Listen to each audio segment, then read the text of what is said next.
자, 오늘 우리가 읽은 이 말씀은 이사야 선지자가 이스라엘 백성들에게 주는 메시지입니다. 이 메시지를 우리가 언뜻 들으면 이사야 선지자가 이스라엘을 지금 책망하는 말처럼 들려요. 다시 한번 27절 한번 볼까요? 거기 이런 말씀이 있습니다. 27절 보면은 자막이 없는 것 같습니다. 27절. 야곱아 어찌하여 네가 말하며 이스라엘아 네가 이르기를 내 길은 여호와께 숨겨졌으며 내 송사는 내 하나님에게서 벗어난다 하느냐 라고 지금 이사야 선지자가 이스라엘에게 하는 말이에요. 자, 이사야 선지자는 지금 이스라엘 백성들의 이 탄식을 인용하면서 너희들의 탄식이 옳지 않다고 책망하는 것처럼 보입니다. 자, 지금 이스라엘 백성들은 이 두 가지 탄식을 하고 있는데요. 자, 첫 번째로는 내 길은 여호와께서 숨겨졌다라고 탄식합니다. 이것은 지금 하나님이 자신들의 고통을 모르신다고 하는 탄식입니다. 또 두 번째는요, 내 송사는 내 하나님에게서 벗어난다고 탄식하는데 이것은 하나님이 자신들의 억울함을 해결해 주지 않는다고 탄식하는 것입니다. 자, 왜 이스라엘 백성들이 이런 탄식을 하고 있는 걸까요? 지금 그들의 나라 이스라엘이 이 바벨론 제국에 의해 처참하게 무너지고 성전은 다 파괴되고 백성들은 포로로 끌려가서 노예로 살아가고 있기 때문이었습니다. 자, 어떻게 하나님의 백성이 이방 민족에게 짓밟히는 이 현실에서 그들은 이렇게 부르짖었습니다. 어떻게 하나님이 우리 사정을 아신다면, 하나님이 정말 우리의 억울함을 돌보시고 계시다면 어떻게 이런 일이 우리에게 일어날 수 있습니까? 이런 탄식을 할 만하죠. 왜냐하면 그들은 하나님의 백성이기 때문이었습니다. 성도 여러분, 이런 탄식은요, 사실 이스라엘만의 이야기는 아닌 것 같습니다. 우리도 이런 탄식을 할 때가 참 많이 있습니다. 무엇을 위해서 간절히 기도했는데 아무런 응답이 없는 것 같을 때, 우리가 당한 이 억울한 상황이 오히려 풀어지진 않고 계속 꼬여만 갈 때, 앞날이 꽉 막혀 있는 것처럼 이 답답할 때 우리 마음속에서도 하나님은 내 기도를 듣고 계신가? 내 억울함을 혹시 외면하고 계신 것은 아닌가? 심지어 하나님이 정말 계신 걸까? 라는 의심까지 찾아올 때도 있습니다. 이런 탄식이 사실 우리 안에 저 깊은 곳에 잠재되어 있습니다. 우리의 모습입니다. 자, 이사야 선지자는 오늘 말씀에서 이런 탄식을 하는 이스라엘 백성들을 향해 메시지를 전하고 있는데요. 다시 한번 27절을 볼까요? 야곱아 어찌하여, 같이 읽겠습니다. 야곱아 어찌하여 네가 말하며 이스라엘아 네가 이르기를 내 길은 여호와께 숨겨졌으며 내 송사는 내 하나님에게 벗어난다 하느냐. 자, 이미 말씀드렸지만 이 말씀은 자칫 얼핏 들으면 책망처럼 들려요. 하지만 이 메시지의 본질은 책망이 아닙니다. 이사야 이 말에는 절망한 백성을 일으키려는 하나님의 깊은 위로가 담겨 있습니다. 그래서 이사야는 이렇게 말하는 거예요. 이스라엘 백성들아, 너희가 왜 그런 탄식을 하느냐? 하나님은 결코 너희를 잊지 않고 계신다. 하나님이 여전히 너희와 함께 하시면서 너희 삶을 돌보시고 계신다. 너희의 억울함을 모른 척 하시는 분이 아니시다. 결국엔 너희를 회복시켜 주실 것이다. 이런 메시지가 함축되어 있습니다. 그러기에 지금 이사야의 메시지는 이스라엘 백성들이 이런 믿음 없는 탄식에서 벗어나서 하나님을 바라보게 하는 이 사랑의 권면일 뿐만 아니라 절망 속에 있는 백성을 일으켜 세우시는 하나님의 위로의 말씀이기도 합니다. 자, 그런데 이 메시지는요, 단지 이스라엘 백성들에게만 주시는 것이 아니에요. 이 말씀은 오늘 우리에게도 주시는 귀한 말씀인데, 우리들이 하신 말씀 어떤 것입니까? 어떤 고통 속에 있다 하더라도 여러분 낙심하지 말아라. 하나님은 우리의 형편을 너무나 잘 아시며 결국 우리의 삶을 회복시켜 주실 것이다 라는 격려의 메시지이기도 합니다. 자, 그렇다면 이사야는 이 어떤 말씀으로 절망한 백성들을 위로했을까요? 또 그래야 또한 우리에게도 우리가 힘겨운 상황에 있을 때에도 어떻게 위로받고 힘을 얻으라고 메시지를 주는 것일까요? 자, 이사야 선지자가 전한 위로는 다른 것이 아니었습니다. 바로 하나님이 어떤 분이냐인 것을 다시 일깨워 주는 그 메시지였습니다. 그것이 절망한 백성들에게 참된 위로가 되었고 오늘 우리에게도 동일한 격려가 되는 것입니다. 자, 이사야 선지자는 탄식하는 이스라엘 백성들에게 묻는데요. 28절 보면은 너는 하나님이 어떤 분인지 잘 알지 못하느냐? 너는 하나님이 그의 백성에게 어떻게 행하시는 분인지 듣지 못하였느냐? 약간 수정하면 이렇습니다. 너희는 하나님이 어떤 분인지 알지 못하였느냐? 너희는 그 하나님이 너의 백성에게 어떻게 행하시는 분인지 듣지 못하였느냐? 라고 물었습니다. 여기서 이 말씀 가운데 우리가 생각해야 될 것이 하나 있어요. 자, 이사야 선지자가 이스라엘 백성들을 향해서 너희들은 알지 못하였느냐? 듣지 못하였느냐라고 말씀하는데요. 여러분, 이 질문은요, 이스라엘 백성들이 하나님에 대해서 너 아느냐 모르느냐, 혹은 들었느냐 듣지 못했느냐, 이런 질문을 하는 것이 아닙니다. 너희는 분명히 하나님이 어떤 분인지 잘 알고 있을 것인데, 너희는 하나님이 이스라엘 백성들에게 무슨 일을 행하셨는지 잘 들었을 텐데, 그럼에도 불구하고 왜 너희들은 그 하나님을 믿지 못해서 탄식하고 있느냐, 왜 울고 있느냐라고 묻는 거예요. 여러분, 이 이스라엘의 비극은 바로 여기에 있습니다. 여러분, 이 겉으로 보기에는 나라가 망하고 성전이 무너지고 포로로 끌려간 이 현실이 그들에게 비극처럼 보입니다. 그러나 이사야 선지자가 지적하는 그들의 진짜 비극은 그것이 아닙니다. 그들의 진짜 비극은 이 모든 현실을 다스리시고 통제하시는 하나님을 이스라엘이 믿지 못하는 것에 있는 거예요. 그 하나님을 믿지 못하고 그 하나님 바라보지 못하니까 보이는 것은 오직 현실밖에 없습니다. 그 현실만 바라보니까 답이 없죠. 그래서 낙심하고 절망한 것인데, 이런 그들의 모습이 바로 그들의 진짜 비극인 것입니다. 예전에 출애굽한 이스라엘 백성들이 이 가나안 땅을 정복하려고 가데스 바네아에서 정탐한 적이 있었습니다. 거기서 똑같은 비극이 일어났어요. 자, 10명의 정탐꾼이 갔다 와서 보고하기를 저 위에는 거대한 성읍과 장대한 거인이 있다고 보고합니다. 그래서 가나안 땅은 정복할 수 없다라고 보고하죠. 그 보고의 말에 이스라엘 백성들은 너무나 상심하고 낙심했습니다. 그리고 모세와 하나님을 원망하죠.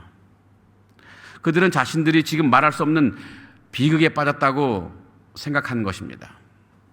하지만 그들의 진짜 비극은 그게 아니에요. 가나안 땅을 정복하는 것이 어렵다는 이 사실이 그들에게 비극이 아니었습니다. 그들의 진짜 비극은 하나님이 그들과 함께 하신데도 불구하고 정복하지 못할 것이라고 생각하며 낙심하고 또 하나님을 원망하고 모세를 원망하는 것, 그것이 그들에게 진짜 비극이었습니다. 성도 여러분, 우리가 고난 가운데 낙심할 때 우리가 처한 비극은 우리가 당한 고난이 아닙니다. 그 고난 때문에 우리가 낙심하는 게 비극이죠. 낙심하는 것이 진짜 우리의 비극입니다. 우리는 이 고난 자체를 가장 큰 비극으로 생각할 수 있습니다. 뭐 병든 몸, 무너진 관계라든지 또 막막한 경제 문제 등 이런 것이 우리 삶에 정말 진짜 비극 같은 일이라고 생각할 수 있습니다. 하지만 진짜 비극은 그런 것이 아닙니다. 그런 고난 자체가 아니에요. 그 고난을 다스리시는 하나님을 보지 못하는 것, 그분을 신뢰하지 못하는 것, 그래서 낙심하는 것, 그것이 진짜 우리의 비극이죠. 고난이 아무리 크다 할지라도 우리가 하나님을 바라보는 눈을 잃지만 않는다면, 우리가 하나님을 신뢰하는 그 믿음을 잃지만 않는다면 우리 삶은 결코 비극이 일어나지 않습니다. 왜냐하면 아무리 고난이 크다 할지라도 모든 것이 다 하나님 손 안에 있고 모든 문제는 다 하나님이 능히 해결하실 수 있기 때문입니다. 지금 이사야 선지자는 바로 그들이 빠진 비극이 너무나 안타까운 거예요. 그래서 이사야 선지자가 이스라엘 백성들에게 행하려 하는 것은 그들의 고통스러운 현실을 바꾸어 주는 것이 아니라 오직 현실로만 향하고 있는 그들의 시선을 하나님께로 향하도록 바꾸어 주려는 것에 있는 거예요. 고난의 크기를 바라보며 낙심하는 대신에 하나님이 어떤 분이신지를 다시 기억하게 해서 그들로 하여금 낙심에서 벗어나서 다시 소망을 품게 하는 것, 지금 이사야가 이스라엘 백성들을 위해서 행하려는 바로 그것이죠. 그래서 이사야가 지금 하나님이 어떤 분이신지를 다시 한번 설명하는데요. 다시 한번 28절 보면 이런 말씀이 있죠. 너는 알지 못하느냐, 듣지 못하였느냐, 영원하신 하나님 여호와 땅끝까지 창조하신 이는 피곤하지 않으시며 곤비하지 않으시며 명철이 한이 없으신 이런 분이신데, 하나님 어떤 분이십니까? 영원하신 하나님이신데 땅 끝까지 창조하신 분이라고 하면서 세 가지 특성을 말합니다. 첫 번째로는 하나님은 피곤하지 않으신 분이시다. 두 번째로는 하나님은 명철이 무궁하신 분이시다. 세 번째로는 하나님은 능력과 힘을 우리에게 주시는 분이다라고 우리에게 말합니다. 자, 먼저 하나님은 피곤치 않으신 분이라고 말합니다. 이사야는 하나님이 피곤하지 않으시며 곤비하지 않으신 분이라고 선포합니다. 다시 말해서 하나님은 우리 삶을 돌보는데 힘이 부족하신 분이 아니라는 거예요. 인간은 누구나 지칠 수 있습니다. 왜냐하면 육체적으로나 정신적으로 한계가 있기 때문입니다. 여러분이 믿을지 안 믿을지 잘 모르겠지만 저는 젊은 날에 설악산, 지리산에 막 뛰어다녔어요. 대청봉, 천안봉까지 다 올라갔습니다. 산에서 막 날아다녔습니다. 친구들이 저를 보고요, 베트콩이라고 별명 지었습니다.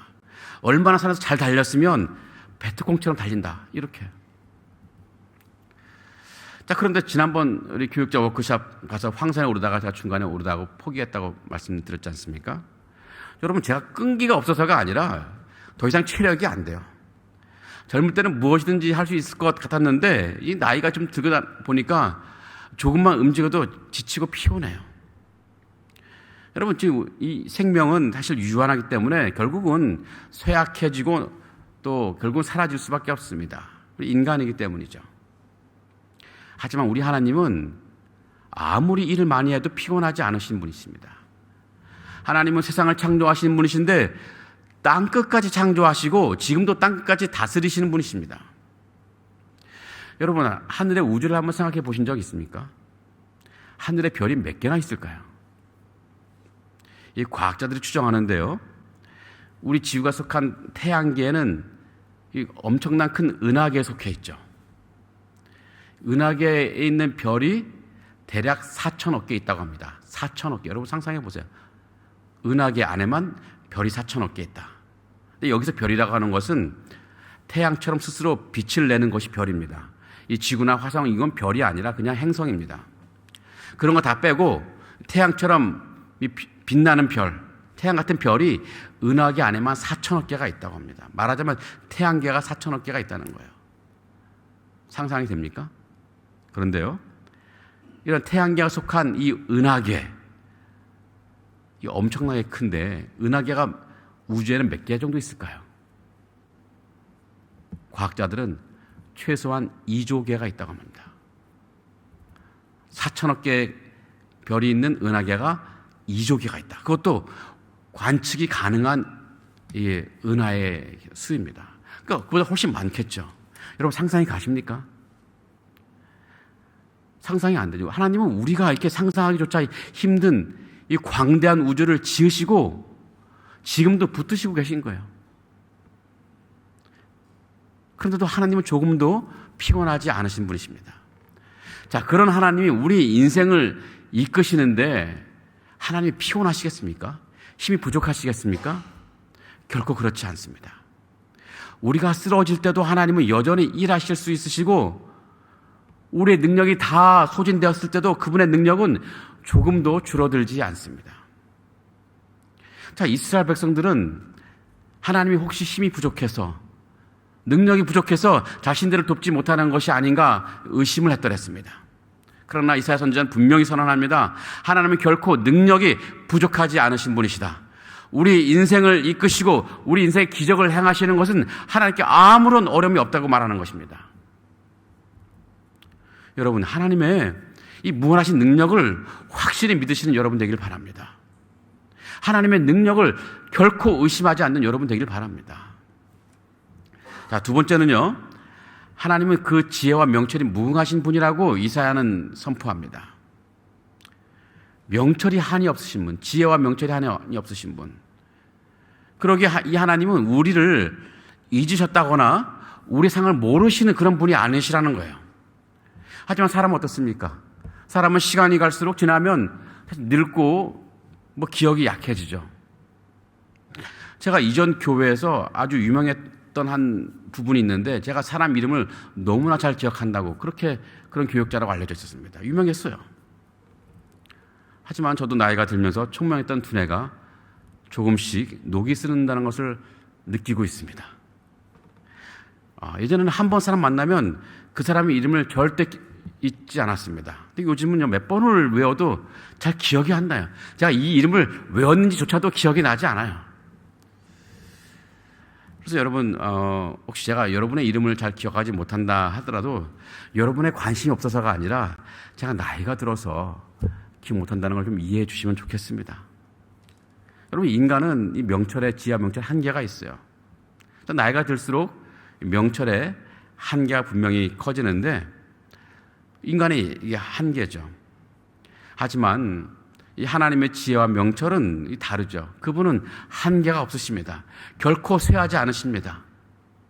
우리의 형편을 다 아시고 우리 삶을 가장 선하게 인도하실 수 있는 분이십니다. 그러기에 하나님의 지혜를 의심할 필요가 없습니다. 인간은 다 잊을 수 있고 실수할 수 있지만 하나님은 결코 실수하지 않고 잊지 않으시는 분이십니다. 우리를 결코 잊지 않으시며 우리를 언제나 완전한 지혜로 우리 삶을 이끄시는 분이에요. 여러분, 이런 하나님을 여러분 꼭 믿으시는 여러분 되기를 간절히 기원합니다. 세 번째는요, 이사야 선지자가 선포하는 이 하나님은 능력과 힘을 우리에게 주시는 분이라고 말합니다. 하나님은 단순히 능력이 있으실 뿐만 아니라 그 능력을 우리에게 마음껏 나누어 주시는 분이라고 말하는 거예요. 29절 보면은 피곤한 자에게 능력을 주시며 무능한 자에게는 힘을 더하신다고 말씀하십니다. 하나님은 초월하신 분으로서 혼자만 강하신 분이 아니라 연약한 우리에게 새 힘을 공급하시는 분이라는 거예요. 우리 인생은 살아가면서 끊임없이 지치고 쓰러질 때가 많이 있습니다. 마음의 열정도 식어질 수 있고 기도의 무릎이 약해질 수 있고 믿음의 발걸음이 더뎌질 수가 있습니다. 마치 광야에서 힘없이 쓰러진 이스라엘 백성들처럼 우리 삶에도 힘이 빠져서 낙심과 절망이 덮쳐올 때가 참 많이 있습니다. 그러나 바로 그때 하나님은 피곤한 자에게 능력을 주시고 무능한 자에게 힘을 더하시는 분이십니다. 우리 성경의 수많은 인물들이 다 그 사실을 증거하는데요. 모세는요, 나는 말에 능하지 못합니다라고 고백했을 때 하나님은 그의 입술에 힘을 주셨습니다. 기드온이 하나님, 나는 가장 약한 자입니다. 내가 어떻게 싸움에 나갈 수 있겠습니까? 이런 말을 했을 때 하나님은 그를 미디안의 대적을 이 무너뜨릴 용사로 세워주셨습니다. 바울은 뭐라고 고백했습니까? 내가 약할 때 그때 가장 강함이라. 하나님이 나와 함께 하시기 때문에. 하나님의 능력은 우리 약함 속에서 온전히 드러나기 마련입니다. 그러기에 우리가 의지할 것은 여러분 우리의 체력이나 우리의 지혜나 우리의 능력이 아닙니다. 오직 하나님이 주시는 그 힘이죠. 우리가 주님을 바라보고 그분께 나갈 때 하나님은 끝없이 우리에게 새로운 힘을 우리에게 부어주시는 분이십니다. 자, 이사야 선지자는 이 고난 속에서 낙심하는 이스라엘 백성들에게 하나님을 다시 바라보라고 외치는데요. 왜냐하면 그 하나님은 첫 번째 피곤하지 않으신 분이시기 때문에. 그래서 우리가 지치고 쓰러져도 하나님은 결코 피곤하지 않으시며 여전히 일하시는 분이시기 때문에 하나님을 바라보라고 이스라엘 선지자 말하고 있습니다. 두 번째로는 하나님은 지혜와 명철이 무궁하신 분이시기 때문에 우리의 한계와 약함이 있지만 하나님은 우리의 형편을 다 아시고 가장 선한 길로 인도하시는 분이라는 것이죠. 세 번째는 하나님은 능력과 힘을 주시는 분이시기 때문에 그래서 우리 약함을 붙드시고 무능한 우리에게 힘과 새 힘을 공급하시는 분이기 때문에 오직 하나님만 바라보라고 이사야 선지자는 이스라엘 백성들에게 말하고 있습니다. 우리에게도 주시는 말씀입니다. 성도 여러분, 우리의 어려운 상황이 온다 할지라도 심지어 해결이 불가능한 그런 일이 있다고 할지라도 우리는 낙심의 눈을 거둘 필요가 있죠. 낙심의 눈을 거두고 하나님만 바라보는 우리가 되면 좋겠습니다. 하나님이 우리의 참된 힘과 소망이 되어주시는데요. 그 하나님은 우리의 모든 문제를 아시는 분이시고 해결해 주실 뿐만 아니라 우리에게 힘을 주셔서 넉넉히 이길 수 있도록 이끄시는 그 하나님이시기 때문입니다. 여러분, 이런 하나님을 꼭 붙드시고 신뢰하고 의지하는 여러분 되기를 간절히 기원하고 축복합니다. 자, 이사야 선지자는 하나님이 이런 분이라고 선포하면서 이제 이스라엘 백성들이 어떻게 해야 할지를 가르쳐주고 있는데요. 31절 말씀 볼까요? 오직 여호와를 앙망하는 자는 새 힘을 얻으려니 독수리가 날개치며 올라가면 같을 것이요. 너무 중요한 말씀입니다. 다 같이 한번 읽어보겠습니다. 시작. 오직 여호와를 앙망하는 자는 새 힘을 얻으려니 독수리가 날개치며 올라가면 같을 것이요. 자, 지금 이사야 선지자는 이스라엘 백성들에게 혹은 또 우리에게 하나님으로부터 새 힘을 받으라고 우리에게 말하고 있습니다. 새 힘을 받게 하면 우리 삶이 독수리 날개치며 올라가면 같을 것이라고 우리에게 말하고 있는 거죠. 자, 그런데 하나님으로부터 새 힘을 얻는 길이 다 하나입니다. 무엇입니까? 오직 여호와를 앙망하는 것입니다. 그럴 때 우리는 독수리처럼 새 힘을 얻어서 하늘 높이 솟아오르는 인생이 될 것이라고 이사야 선지자는 우리에게 교훈하고 있습니다. 여러분, 이 독수리는요, 아주 높은 곳까지 올라갈 수 있는 새인데요. 그런데 독수리가 어떻게 그 높은 곳까지 올라가는지 아십니까? 이 날개를 퍼덕이는 날개짓을 하면서 올라갈까요? 그렇지 않습니다. 독수리는 하늘 높이 올라갈 때 날개짓을 하지 않습니다. 오늘 말씀에서 독수리가 날개를 친다고 하는 것은 날개를 퍼덕인다는 것이 아니라 날개를 활짝 편다는 것입니다. 날개를 활짝 펴서 자신에게 다가오는 바람을 이용해서 하늘로 올라간다는 것입니다. 그러니 독수리는 하늘 높이 올라갈 때 자기 힘으로 올라가는 것이 아닙니다. 바람을 타고 올라가는 거예요. 때로는 거친 폭풍이 불어올 수도 있습니다. 그때도 독수리는 아무 문제가 없어요. 다른 새들은 폭풍이 몰려올 때 그 폭풍을 피해서 숨거나 아래로 내려앉지만 독수리는 그 강한 상승 기류를 타고 하늘 높이 솟아 올라서 폭풍의 그 위를 유유히 비행하는 새입니다. 얼마나 멋진 새입니까? 하나님이 주시는 새 힘을 받는 인생은 바로 이런 독수리가 날개치며 올라가는 것 같다고 이사야 선지자는 말하고 있습니다.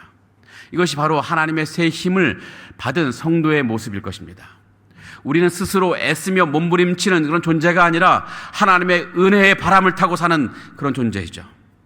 세상은 역풍처럼 우리를 짓누르려고 쓰러뜨리려 하지만 하나님을 앙망하는 사람은 그 바람을 타고 오히려 더 높이 올라갈 수 있는 사람들인 것입니다. 우리 인생에도 거센 폭풍이 불어올 수 있습니다. 실패라는 폭풍이 불어올 수 있고, 질병이라는 폭풍이 불어올 수 있고, 관계의 깨어짐이라는 폭풍이 불어올 수 있습니다. 미래의 불안이라는 폭풍이 불어칠 수 있습니다. 그러나 하나님을 앙망하는 사람은 그 폭풍이 두렵지가 않아요. 왜냐하면 그 바람이 오히려 우리를 하나님 품으로 더 가까이 끌어올려주는 그런 바람이기 때문에요. 성도 여러분, 우리가 하나님으로부터 새 힘을 받으면 우리 인생은 완전히 달라집니다. 그 힘은 단순히 우리에게 약한 힘을 보충해주는 정도가 아니에요. 삶의 방향을 완전히 위로 향하게 하는 엄청난 힘인 거죠. 땅만 보며 절망하는 사람이 아니라 하늘을 바라보며 소망하는 사람으로 살아갈 수 있게 되는 것입니다. 자, 그런데 그 새 힘을 받으려면 오직 여호와를 앙망하는 사람이 되어야 한다고 이사야 선지자는 우리에게 교훈하고 있습니다. 자, 그렇다면 여호와를 앙망한다는 것은 무엇일까요? 우리가 어떻게 하는 것이 여호와를 앙망하며 살아가는 것일까요? 이사야는 마지막으로 세 가지 태도를 우리에게 가르쳐주고 있는데요. 첫 번째로는 오직 하나님만을 내 삶의 유일한 소망으로 삼는 것입니다. 오직 하나님만을 내 삶의 유일한 소망으로 삼는 거예요. 이 앙망이라고 하는 것은 우리의 시선을 어디에 두느냐 하는 이 문제와 관련되어 있습니다. 여러분, 세상은 우리에게 아주 다양한 소망을 제시하고 있습니다. 돈도, 명예도, 건강도, 성공도 우리에게 이런 것이 소망이라고 우리에게 많이 제시하고 있습니다. 그래서 우리는 종종 거기에 귀를 기울이고 따라가기도 합니다. 그러나 이 모든 것은 사실 이 그림자처럼 쉽게 사라질 것들입니다. 우리는 종종 이런 것들을 쫓다가 깊은 허무와 좌절에 빠지곤 합니다. 여호와를 앙망한다는 것은 그런 세상의 모든 소망을 내려놓고 오직 하나님만이 내 유일한 소망이심을 인정하며 살아가는 것입니다. 세상을 향하던 우리의 시선을 거두고 오직 하나님께로만 우리의 시선을 고정하는 것입니다. 세상에 기대어 살던 우리의 몸을 거두어서 이제 하나님께로만 우리의 두 손을 높이 향하여 드는 것입니다. 다윗은 시편 62편에서 내 영혼아 잠잠히 하나님만 바라라. 나의 소망은 그에게서만 나오는도다 라고 고백하였습니다. 우리는 삶의 모든 영역에서 하나님이 우리의 궁극적인 소망이 되심을 인정하며 살 수 있어야 합니다. 우리 소망은 어디에 있습니까? 세상에 있습니까? 그럴 것이 아니라 흔들리지 않는 반석 대신 우리의 하나님, 우리의 모든 소망을 둘 때 우리는 새 힘을 얻을 수 있습니다. 세상에 소망을 둘 것이 아니라 오직 하나님께만 소망을 두시는 여러분 되기를 간절히 기원합니다. 두 번째로요, 오직 여호와를 앙망한다고 하는 것은 하나님의 능력을 전적으로 신뢰하는 것입니다. 여러분, 이 앙망이라고 하는 것은 단순히 소망하는 것을 넘어서 깊은 신뢰까지 나아가는 것입니다.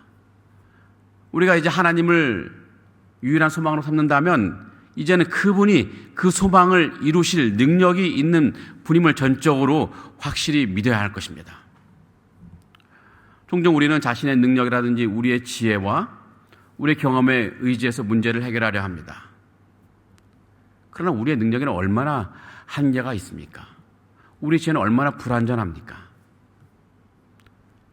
말씀은 이 하나님이 천지를 창조하신 전능하신 분이라고, 또 역사의 주관자시라고, 우리의 삶을 인도하시는 분이라고 아주 분명히 선포하고 있습니다. 하나님은 아이를 낳지 못할 것이라고 의심하는 이 아브라함에게 무슨 말씀하셨냐면은 여호와께서는 능치 못할 일이 있겠느냐라고 말씀하십니다. 여호와께서 능치 못할 일이 여러분 있겠습니까? 하나님께는 불가능한 일이 없습니다. 우리가 여호와를 앙망한다고 하는 것은 내 힘으로 할 수 없는 것들 그 앞에서 좌절하는 대신에 하나님이 하시면 된다라는 확신을 가지고 그분의 능력을 의지하는 것입니다. 여러분, 이 다윗은요, 골리앗 앞에 나아갈 때 자신의 무기가 아닌 만군의 하나님의 이름으로 나아갔습니다. 그것은요, 우리는 자신의 힘이 없기 때문에 오직 하나님의 능력만을 신뢰하며 나간다는 것입니다. 우리는 우리의 연약함과 한계를 인정하고 하나님의 전능하심을 붙들 때 우리는 못할 것이 없습니다. 우리는 하나님의 전능하심을 붙들어야 되는 거죠. 하나님은 우리의 부족함을 통해서 오히려 가장 위대한 일을 행하시는 분이십니다. 오직 여호와를 앙망하는 사람들은 자신의 연약함 속에서 하나님의 강하심을 선명하게 경험할 수 있는 사람들입니다. 우리는 하나님의 능력을 전적으로 신뢰할 때 우리는 분명히 하나님이 주시는 그 놀라운 새 힘을 얻을 수가 있습니다. 그러기 하나님을 전적으로 신뢰하시는 우리 모두가 되기를 간절히 기원합니다. 마지막으로 여호와를 앙망한다는 것, 이것은요, 끝까지 인내하면서 하나님의 도우심을 기다리는 것입니다. 우리는 이 급한 세상을 살아가면서 아주 즉각적인 결과를 기다리죠. 기도를 하면 당장 응답받기를 원하고, 어려움에 처하면 하나님이 즉시 해결해 주시기를 기대할 수 있습니다. 그런데 우리가 너무 많이 알듯이 하나님의 시간은 결코 우리의 시간과 같을 수가 없어요. 다를 수 있습니다. 하나님은 우리의 가장 좋은 때를 아시면서 가장 좋은 최선의 방법으로 우리에게 역사하시는 분이십니다. 그러게 우리가 할 일은 아무리 마음이 급하다 할지라도 조급해하지 않고 하나님께서 약속하신 대로 반드시 우리를 도우실 것을 믿으면서 묵묵히 기다리는 것입니다. 여러분, 농부가 씨앗을 심고 때를 기다리듯이 우리가 하나님의 선하신 계획을 신뢰하며 우리가 기도할 때 인내하며 기다리는 것입니다. 여러분, 이 기다림은 결코 헛된 기다림이 아닙니다. 왜냐하면 하나님은 분명히 신실하시고 그분은 반드시 약속을 지키시는 분이시기 때문입니다. 그러기에 우리가 인내하면서 하나님의 도우심을 기다린다면 우리는 반드시 하나님이 주시는 새 힘을 얻게 될 것입니다. 그러게 마지막 당부하는 것은 여러분 인내하시면서 하나님의 도우심을 끝까지 기다릴 수 있는 여러분 되기를 간절히 기원합니다. 그래서 요약하자면 여호와를 앙망한다고 하는 것은 첫 번째, 하나님을 우리 삶의 유일한 소망으로 삼는다는 것이고, 두 번째로는 하나님의 능력을 전적으로 신뢰한다는 것이고, 세 번째로는 인내하며 하나님의 도우심을 기다린다고 말씀드렸습니다. 이 세 가지 태도로 우리가 하나님을 앙망할 때 우리는 이사야 선지자의 이 약속대로 분명히 새 힘을 얻게 될 것입니다. 독수리가 날개치며 힘차게 하늘로 날아가듯이 우리의 영혼은 새 힘을 얻어서 어떤 어려움 속에서도 굴하지 않고 다른 박질하여도 곤비하지 않으며 걸어가도 피곤하지 않는 그런 놀라운 은혜 삶을 살아가게 될 것입니다. 말씀을 정리하겠습니다. 성도 여러분, 우리가 낙심하고 쓰러지는 이유는 고난 그 자체 때문은 아닌 것 같습니다. 고난보다 크신 그 하나님을 바라보지 못하기 때문이죠. 오늘 이사야 선지자는 우리에게 선포하십니다. 우리 하나님은 피곤하지 않으신 분이시며 명철이 무궁하신 분이시며 능력과 힘을 그 백성에게 주시는 분이십니다.